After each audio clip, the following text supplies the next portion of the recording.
"You hear that scream? It's the Death Wind, and he's coming for us," whispered a Wyandotte warrior in 1778, clutching his tomahawk as fear gripped his camp. Louis Wetzel, a 5-year-old in a worn buckskin jacket, rifle steady in his scarred hands, had just escaped captivity, his chest marked by a bullet's graze.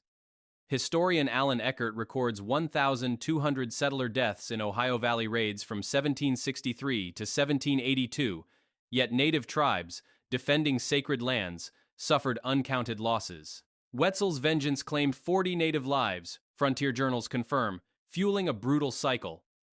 Did his 20-year war of retribution protect his kin or shatter the Shawnee and Wyandotte's world forever?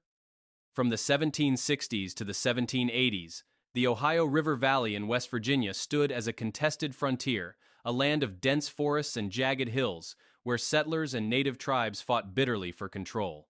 Over 1,200 settlers perished in raids during this period, as historian Alan Eckert documents, while native communities, including the Shawnee and Wyandotte, suffered devastating losses defending their ancestral lands.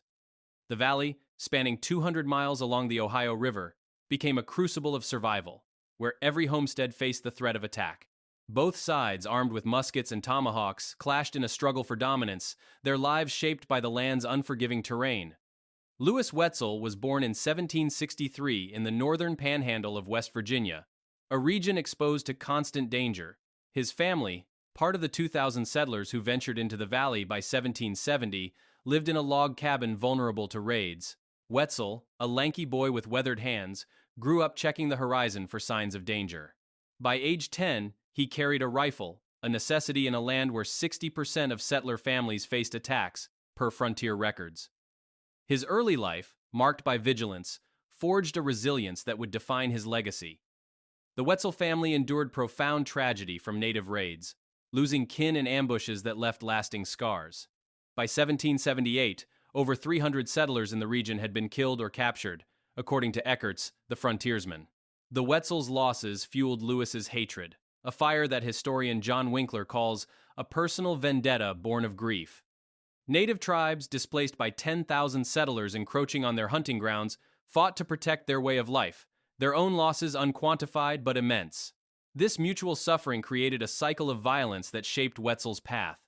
As a young boy, Wetzel mastered the arts of hunting, tracking, and trapping, skills that set him apart. By age 12, he could track a deer across 10 miles of forest, a feat noted in settler diaries. His ability to read broken twigs or faint footprints earned him respect among the 500 families in his community. These skills, honed in a wilderness where 70% of settlers relied on hunting for survival, made Wetzel a vital protector.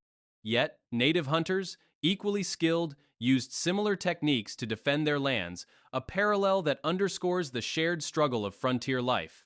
In 1778, at age 15, Wetzel and his brother Jacob, both in patched homespun shirts, were tending their family's cornfield near Wheeling when Wyandotte warriors struck. The attack, part of 50 documented raids that year, left Louis grazed by a bullet across his chest. The brothers, bound and marched 20 miles into hostile territory, faced an uncertain fate. The Wyandotte, numbering 200-inch their war party, aimed to deter settler expansion, a desperate bid to preserve their lands, as historian Colin Calloway notes. During his 2-day captivity, Wetzel, his wrists chafed by rawhide ties, studied his captors closely. He learned their scouting patterns and tomahawk techniques, skills he later turned against them. The Wyandotte, led by a chief wielding a feathered spear, taught Wetzel the value of stealth, a lesson that saved his life. This exchange of knowledge, though born of conflict, reflects the complex interplay between settlers and natives, where survival demanded mutual learning, as Calloway observes in The Indian World of George Washington. Seizing a moment when their captors slept, the Wetzel brothers slipped their bonds and fled through dense forest. Their escape, covering 15 miles in a single night, defied odds in a wilderness where 80% of captives never returned, per frontier accounts. Louis, barefoot and bleeding, led Jacob back to their settlement, a feat that stunned their community. This daring act, detailed in Eckert's work, marked Wetzel as a figure of extraordinary courage, even as it deepened his resolve to fight. The escape earned Wetzel the name Deathwind from native warriors, a title born of his swift, deadly strikes. By 1780, he had killed 10 warriors in ambushes, his movements silent as a shadow. The Shawnee, who lost 100 fighters to settlers that decade, feared his name, as oral histories recorded by anthropologist James Mooney reveal. Wetzel's reputation grew, but so did the tragedy of native displacement. Their villages burned in retaliation, a cost often overlooked in settler narratives. Driven by the loss of kin, Wetzel launched a relentless campaign of vengeance. Between 1778 and 1792, he killed 40 native warriors. Frontier journals report, each death a response to raids that claimed his family. His actions, while heroic to settlers, devastated native communities, who lost 500 lives to settler militias in the 1780s, per Callaway. Wetzel's loyalty to his kin, though fierce, mirrored the native warriors' defense of their own, a symmetry that historian Gregory Dowd calls a shared tragedy of vengeance. After each kill, Wetzel unleashed a scream that echoed through the hills, a sound that chilled even seasoned warriors. This ritual, noted in 20 settler accounts, became his signature, a psychological weapon that sowed dread. The Shawnee, who buried 200 kin in the 1780s, saw it as a harbinger of death, per Mooney's records. This act, both personal and terrifying, underscored the frontier's brutal reality, where survival often hinged on fear as much as skill. In 1782, Wetzel, now 19 and clad in a fringed buckskin coat, helped defend Fort Henry near Wheeling against 300 British and native attackers. His ability to reload his rifle while sprinting, a skill honed over years, allowed him to fell 5 enemies in one skirmish, per Eckert. The fort's 60 defenders held firm, preserving a key outpost.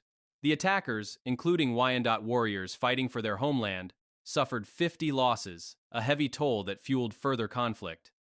Wetzel witnessed the 1774 Battle of Point Pleasant, where 1,000 Virginia militia faced 800 Shawnee and Mingo warriors under Chief Cornstalk. The battle, costing 75 settler and 100 native lives, opened the Ohio Valley to settlement, as Winkler documents. Wetzel, then 11, watched his brother Martin fight, an experience that hardened his resolve. The Shawnee, mourning their dead, saw their resistance falter, a turning point in their struggle, as Callaway notes. Legend tells of Wetzel's duel with a native warrior called Bigfoot, a towering figure wielding a war club. The fight, lasting hours in a forest clearing, ended with Wetzel's victory, a tale recorded in 19th-century ballads. Though unverified, it symbolized settler resilience, with 70% of such stories embellished, per historian John Sugden. For natives, such losses, real or mythic, deepened their resolve to resist, a narrative often silenced in frontier lore. Wetzel's exploits inspired the 10th of November Ells and 50 folktales by 1800, cementing his mythic status. His story, celebrated in works like Zane Grey's Betty Zane, portrayed him as a frontier hero, rifle in hand, standing against chaos. Yet, native oral traditions, preserved by Mooney, mourn the destruction of their communities, with 30 villages razed in the 1780s. This duality reflects the frontier's complex legacy, both heroic and tragic. Celebrated as a protector by 2,000 settlers, Wetzel's vengeance killed 40 warriors, fueling a cycle of violence that claimed 1,000 lives on both sides by 1790, per Eckert. His actions, praised in settler diaries, brought safety but at a cost. Native tribes lost half their lands in the Ohio Valley, as Dowd notes. This legacy, both heroic and divisive, challenges us to weigh the price of survival against the loss of a people's heritage. Louis Wetzel's saga as the death wind looms large over the Ohio River Valley's blood-soaked history, a testament to the unrelenting spirit of a frontiersman. His 40 kills, documented in frontier journals, secured safety for 2,000 settlers but left a trail of devastation, with native tribes losing half their lands by 1790, as historian Gregory Dowd records. His story, etched in the 10th of November Ells and 50 folktales, glorifies a hero's resolve yet obscures the Shawnee and Wyandotte's profound losses. The frontier's violence, claiming 1,000 lives on both sides, reflects a tragic clash of cultures, where survival demanded sacrifice. Wetzel's screams, echoing through the hills, symbolized a personal war. But native families, mourning 500 dead, fought for their sacred grounds, as Colin Callaway notes. Their resilience, often silenced, deserves our empathy as much as Wetzel's courage. What does Wetzel's legacy teach us? With 30 native villages razed in the 1780s per James Mooney's accounts, can we honor a hero's valor while grieving the cost to a people's heritage? How do we reconcile the frontier's triumphs with the human toll of its conquests?